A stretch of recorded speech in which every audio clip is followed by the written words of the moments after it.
ಪಂಚಾಯತ್ ಅಧೀನದ ಘನತ್ಯಾಜ್ಯ ಘಟಕಕ್ಕೆ ಮೀಸಲಿಟ್ಟ ಭೂಮಿಯ ಪರಿಶೀಲನೆಗೆಂದು ತೆರಳಿದ್ದ ಪಂಚಾಯತ್ ಅಭಿವೃದ್ಧಿ ಅಧಿಕಾರಿ ಮತ್ತು ಸಿಬ್ಬಂದಿಗೆ ಅಪರಿಚಿತ ವ್ಯಕ್ತಿಯೋರ್ವ ಮಾರಕಾಸ್ತ್ರಗಳೊಂದಿಗೆ ಆಗಮಿಸಿ ಜೀವ ಬೆದರಿಕೆ ಹಾಕಿದ ಘಟನೆ ಉಪ್ಪಿನಂಗಡಿಯಲ್ಲಿ ನಡೆದಿದೆ.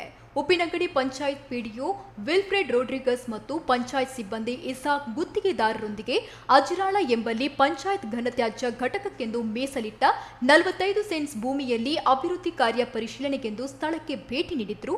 ಈ ಸಂದರ್ಭದಲ್ಲಿ ದ್ವಿಚಕ್ರ ವಾಹನದಲ್ಲಿ ಆಗಮಿಸಿದ ವ್ಯಕ್ತಿ ಮಚ್ಚು ಹಿಡಿದು ಅಧಿಕಾರಿ ಮತ್ತು ಸಿಬ್ಬಂದಿಗೆ ಅವಾಚ್ಯ ಪದಗಳಿಂದ ಬೈತಾ ಜೀವ ಬೆದರಿಕೆಯನ್ನ ಒಡ್ಡಿದ್ದಾನೆ. ಈ ಕುರಿತು ಉಪ್ಪಿನಂಗಡಿ ಪೊಲೀಸರಿಗೆ ದೂರು ನೀಡಲಾಗಿದೆ.